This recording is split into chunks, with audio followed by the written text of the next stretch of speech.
नमस्ते वासुदेवाय। नमस्कार, स्वागत है आपका। आज की वीडियो में हम ज्येष्ठ मास में सुनी जाने वाली 4 कथाएं सुनेंगे। कथा को पूरी श्रद्धापूर्वक सुने और पूर्ण सुने। ज्येष्ठ मास में जो जलदान करता है और इन कथाओं को सुनता है वो विष्णु भगवान का अति प्रिय होता है। कथा के अनुसार एक गांव में एक सेठ और सेठानी रहते थे। उनकी कोई न संतान थी, परंतु उनके यहाँ धन संपदा की कोई कमी नहीं थी। उनके यहाँ एक नौकर काम करता था। वो उसे अपने परिवार के समान ही सम्मान देते थे और हमेशा वो अपने मालिक और मालकिन की सेवा करता था, परंतु उनके दुख के कारण वो भी दुखी रहता। एक बार की बात है, उनके गांव में एक महात्मन आए। नौकर उस महात्मन की कथा सुनने गया हुआ था। उस महात्मन की कथा सुनने के बाद उसने अपने सिर सेठानी दुख को महात्मन से बताया और पूछा कि इसका कोई समाधान हो तो बताइए। महात्मन ने कहा कि तुम अपने मालिक और मालकिन को लेकर मेरे पास आओ। नौकर घर गया और अपनी सिर सेठानी को सारी बात बताई। सिर सेठानी अपने नौकर के साथ महात्मा के पास पहुँचे। महात्मा ने अपने तपोबल से कहा कि हे सेठ जी, तुम पिछले जन्म में एक मंदिर के पुजारी हुआ करते थे। तुम भगवान की निष्ठापूर्वक और भक्ति से पूजा करते थे, परंतु तुम्हें पुत्र की इच्छा थी। तुम्हारे यहाँ कन्या ने जन्म लिया। तुमने उस कन्या का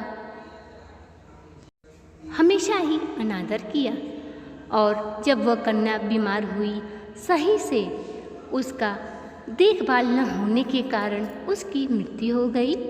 इसी का पाप तुम्हें लगा है, जिस कारण तुम इस जन्म में निसंतान हो और मंदिर के पुजारी होने के कारण तुम्हें धन और संपदा की कोई कमी नहीं है। तब सेठ और सेठानी ने पूछा कि हे महात्मन, अब इस पाप से मुक्त होने के लिए हमें कौन सा उपाय करना चाहिए। तब महात्मन ने बताया कि ज्येष्ठ के महीने में तुम गंगा स्नान करो और शुद्ध जल का दान करो। ऐसा करने से तुम्हारे सारे पाप कट जाएंगे और तुम्हें संतान की प्राप्ति अवश्य होगी। सेठ सेठानी अपने घर लौट गए और पूरे ज्येष्ठ महीने गंगा स्नान करके जलदान किया। 1 वर्ष के उपरांत उनके यहाँ एक संतान ने जन्म लिया। सेठ सेठानी सुखपूर्वक रहने लगे। अब आइए सुनते हैं केला सींचने की कथा। एक गांव में एक औरत अपने पुत्र के साथ रहती थी। उसके पति की मृत्यु हो गई थी। वह घरों में झाड़ू पोछा करके अपना गुजारा करती थी। एक समय की बात है कि उसके गांव में एक महात्मा और दिव्य पुरुष आए। वो कथा कहते, सारे लोग जाके कथा सुनते, वह भी जाती। एक बार महात्मा कथा कह रहे थे। वह कथा सुनते सुनते रोने लगी। इस पर महात्मा ने पूछा कि बेटा, तुम क्यों रो रही हो। इस पर वह कहने लगी कि विष्णु भगवान माता लक्ष्मी सबके ऊपर कृपा करते हैं, परंतु मेरी दुख दारिद्रता पता नहीं कब खत्म होगी। इस पर महात्मा ने कहा कि पुत्री, तुम ज्येष्ठ महीने में केला सींचो। ऐसा करने से तुम्हारे घर से सब दुख दरिद्रता दूर हो जाएगी और तुम्हारे जीवन में सुखों का वास होगा। इस पर वह महात्मा के बताए हुए उपाय से केला सींचने लगी। केला सींचने लगी। धीरे धीरे उसे धन संपदा हर चीज़ का सुख मिलने लगा। उसका पुत्र अब बड़ा हो चुका था। पुत्र का विवाह हुआ, परंतु वह नित्यनेम केला सींचती और दीपक जलाती। बहू आई। बहू कहने लगे कि माता जी तो घी का दीपक जला के सारा घी खत्म कर देती हैं। यह घी यदि हम लोग खाते पीते तो हमारे शरीर स्वस्थ रहता। इस पर बेटा कहने लगा कि माँ नित नेम केले को सींचती है और घी का दीपक जलाती है, मैं उसे मना नहीं करूँगा। उसी के प्रभाव से आज जो भी धन संपदा है हमारे घर में है। बेटा यह कहकर अपने काम पे चला गया। अब बहू सास को हमेशा ही ताने देती और घी देने से मना कर देती। सास को घी न मिलने के कारण वह केले के पास जाके बैठ के रो रही थी। कुछ समय के पश्चात कि उसने देखा कि एक व्यापारी अपना घी बेच के आ रहा है। व्यापारी ने पूछा कि माँ जी तुम क्यों रो रही हो? वह कहने लगे कि आज मैं केले के पास दीपक नहीं जला पाई। इस पर व्यापारी ने कहा कि मेरे डिब्बे में थोड़ा घी लगा हुआ है, मैं घी बेचकर ही आ रहा हूँ, उस घी से आप अपना दीपक जलावें। इस प्रकार उस बूढ़ी अम्मा ने व्यापारी के घी का लेकर दिया जलाया। व्यापारी अब अपने घर लौट गया। घर जाके डिब्बा एक कोने में रख दिया। अब उसकी पत्नी डिब्बा उठाने आई तो देखा कि डिब्बा इतना भारी है कि हाथ से उठा ही नहीं जा रहा। इस पर व्यापारी की पत्नी कहने लगी कि क्या आज घी बेचा नहीं? व्यापारी ने कहा कि मेरा तो सारा घी बिक गया था, परंतु रास्ते में आते हुए एक माँजी रास्ते में बैठी रो रही थी। मैंने उसे डब्बे में लगा हुआ घी दिया तो उन्होंने दीपक जलाया। उसके बाद में डब्बा लेके घर वापस आ गया। इस पर सेठानी कहने लगी कि वह माँ जी कोई देवी हैं, आप उन्हें अपने घर ले आएं। हमें संतान सुख नहीं है, क्या पता उनके आशीर्वाद से हमें संतान की प्राप्ति अवश्य हो। इस पर सेठ और सेठानी माँ जी को ढूंढने लगे। ढूंढते ढूंढते वो एक मंदिर में मिली और कहने लगे कि आप हमारे घर चली हैं। इधर बहू ने अपनी माँ जी को घर से निकाल दिया। बेटे के आने के बाद बेटा पूछने लगा कि मेरी माँ कहाँ है। इस पर वह कहने लगे कि सारा घी बर्बाद किया करती थी, इसलिए मैंने उनसे यहाँ से घर से निकाल दिया। बेटा बहुत ही क्रोधित हुआ, परंतु अपनी पत्नी की विवशता के कारण उसने भी अपनी माँ को नहीं ढूंढा। इधर सेठ सेठानी माँ जी को घर ले आए। माँ जी नितनेम केले के पास घी का दीपक जलाती, केला सींचती। देखते देखते सेठ जी का व्यापार और बढ़ने लगा। अब कुछ समय के पश्चात उसके बेटे और बहू बीमार रहने लगे। सारा धन संपदा धीरे धीरे कम होने लगी और वे दुखी रहने लगे। इस पर अपनी बहू को अपनी गलती का एहसास हुआ। वह अपने पति से कहने लगी कि आप माता जी को लिवा आवें, उनके रहने से हमारे घर में सुख संपत्ति थी। इस पर उसका पति उसे डांटने लगा, मैंने तुझे पहले ही कहा था कि मेरी माँ के रहने से ही सारी सुख और संपत्ति है। अब वे दोनों पति पत्नी अपनी माँ को ढूंढने निकल गए। ढूंढते ढूंढते वे सेठ जी के पास पहुँचे। सेठ जी ने कहा कि अब मैं माँ जी को कहीं जाने नहीं दूंगा। इस पर उसकी माँ कहने लगी कि मेरे रहने न रहने से कोई फर्क नहीं पड़ता। जहाँ पे विष्णु भगवान माता लक्ष्मी की भजन कीर्तन होता है, पूजा होता है, केले को सींचा जाता है, उस जगह पर सदैव ही सुख संपत्ति और शांति का वास होता है। यह कहते हुए उस बूढ़ी अम्मा के प्राण निकल गए और वो वैकुंठ धाम को गई। इधर बेटे बहू अपने घर वापस लौट आए और केला सींचने लगे। उनके यहाँ भी धीरे धीरे धन संपत्ति और सुख सुविधा सारी सुखों का वास होने लगा। सेठ सेठानी को केला सींचने की पुण्य फल से संतान की प्राप्ति हुई।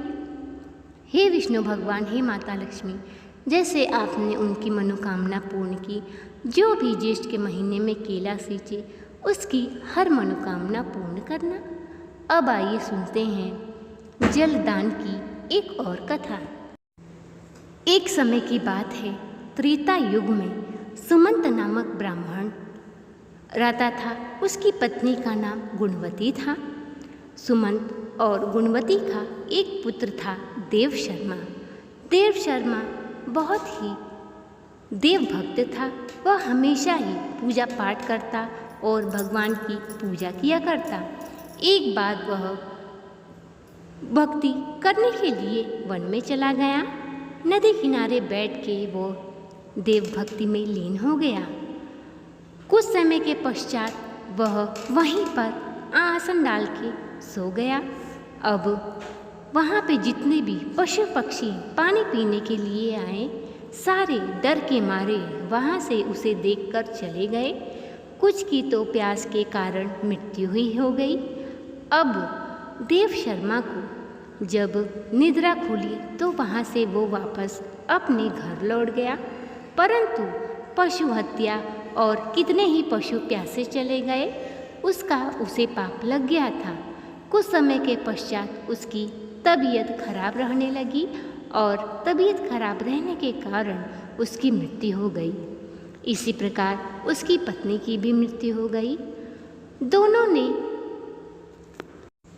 अगले जन्म में जात और जातकी के रूप में जन्म लिया और अपने पुत्र के घर के सामने जो वृक्ष था वहीं पर रहने लगे, परंतु उन्हें अपने पूर्व जन्म के कर्मों का आभास था। अब जब भी उन्हें वे याद करते तो ज़ोर ज़ोर से चिल्लाकर रोने लगते। इस जन्म में वे काफ़ी ही दुखों को झेल रहे थे और जब वे चिल्ला चिल्ला के रोते, उसके पुत्र और बहू को बहुत गुस्सा आता। एक बार तो उन्होंने गुस्से में आकर वृक्ष को जला दिया। दोनों पक्षियों के पंख जल गए और वे नीचे ज़मीन पे गिर गए और चिल्ला चिल्ला के रोने लगे। गुस्से में उसका पुत्र उनके पास आया। तब उन्होंने अपने पूर्व जन्म की सारी कथा अपने पुत्र को बताई। अब उसके पुत्र को ज्ञात हो गया कि यह मेरे ही माता पिता हैं। उसे अपनी गलती का बड़ा ही दुख हुआ और उसने सोचा कि अब मुझे अपने माता पिता को किसी प्रकार भी मुक्ति दिलानी है। कुछ समय के बाद उनके यहाँ एक महात्मन आए। वह महात्मन के पास गया और अपने माता पिता का दुखड़ा महात्मा को बताया। महात्मा ने तपोबल से सारी बातें समझ ली और कहने लगे कि तुम्हें अपने माता पिता को मुक्त करने के लिए प्याऊ लगवाना चाहिए, जल दान करो। ऐसा करने से तुम्हारे माता पिता पाप मुक्त हो जाएंगे।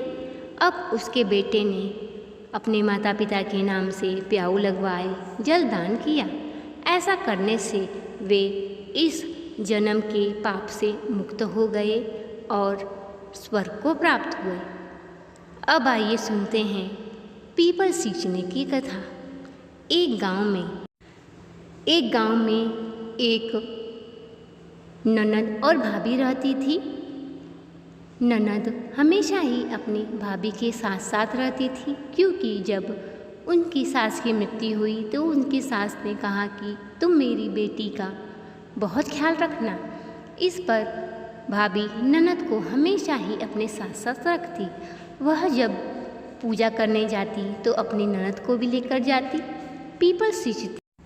भाभी कहती कि हे पीपल देव, मैं नितनेम आपको सींचती हूँ, मुझे एक पुत्र रत्न दे। इस पर ननद भी सुन के कहती कि हे पीपल देव, जो भाभी ने मांगा है मुझे भी वही वरदान दे। इस पर पीपल देव सोचते कि यह तो कुमारी कन्या है, अब इसे मैं पुत्र कैसे दूँ। कुछ समय के पश्चात भाभी गर्भवती हुई और ननद के हाथ में छाला पड़ गया। 9 महीने के बाद भाभी के गर्भ से एक सुंदर पुत्र पैदा हुआ और ननद का हाथ का जब छाला फूटा तो उसमें से एक सुंदर पुत्र निकला। अब तो भाभी चिंता में पड़ गई कि ये क्या हो गया। अब उसने पूरे गांव में घोषणा करवा दी कि मुझे 2 जुड़वा पुत्र हुए हैं। अब दोनों ननद भाभी मिलकर पुत्र का लालन पालन करने लगी। कुछ समय के बाद भाभी नदी किनारे पानी भरने गई। ननद भी साथ गई हुई थी। संयोगवश उसका भाई भी वहीं पर था। अब भाभी पानी भरने नदी किनारे चली गई। ननद दोनों बच्चों की बैठ के खिला रही थी। अपने पुत्र को देखते हुए कहने लगे कि बोल रे बिन बाप के बेटे, हे पुत्र तू कहाँ से आया। इस पर उसका भाई यह सब सुन रहा था। जब उसने यह सुना तो अपनी बहन से संकोच की वजह से कुछ भी नहीं पूछा। और अपनी पत्नी से कहने लगा कि बताओ क्या माजरा है। यह सुन उसकी पत्नी नज़र चुराने लगी और कहने लगी कि नहीं नहीं, ऐसी कोई बात नहीं है, वह तो नादान है, कुछ भी बोलती रहती है। यह कहकर अपनी आँख चुराने लगी। भाई कहता है उसका कि देख, अगर तूने सही नहीं बताया तो मैं तेरा त्याग कर दूंगा। उसकी पत्नी डर गई और सारा सत्य बता दिया। उसका पति सर पकड़ के बैठ गया कि अब मैं अपने बहन का विवाह कैसे करूंगा, अगर समाज को यह बात चली तो क्या होगा। इस पर उसी रात्रि को वो पीपल देव के पास गया और कहने लगा कि हे पीपल देव, आपने ये जो वरदान दिया है इसे आप वापस ले ले, नहीं तो मेरे बहन की बदनामी हो जाएगी और मैं अपने बहन का विवाह कैसे करूँगा। इस पर पीपल देव बीच में से प्रकट होते हैं और उस पुत्र को लेकर वापस समा जाते हैं। पीपल बीच में फटने की वजह से दरार पड़ जाती है।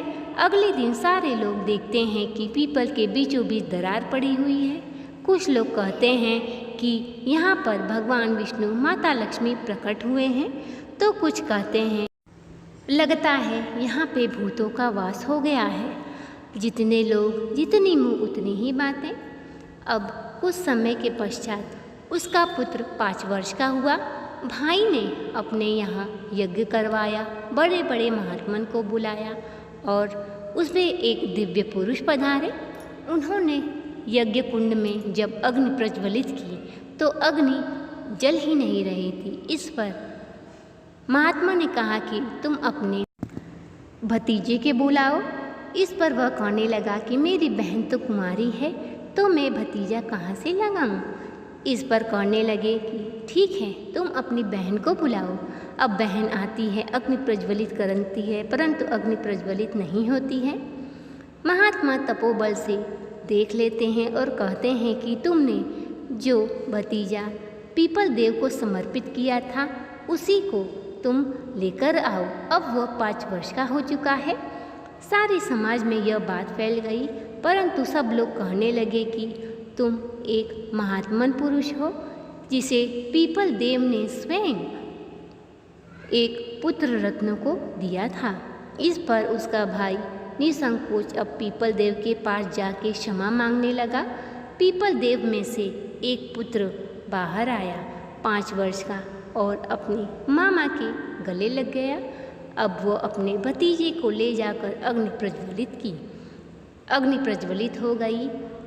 पूरे गांव में जितने भी वहाँ पे लोग थे सारे लोग आश्चर्य में पड़ गए।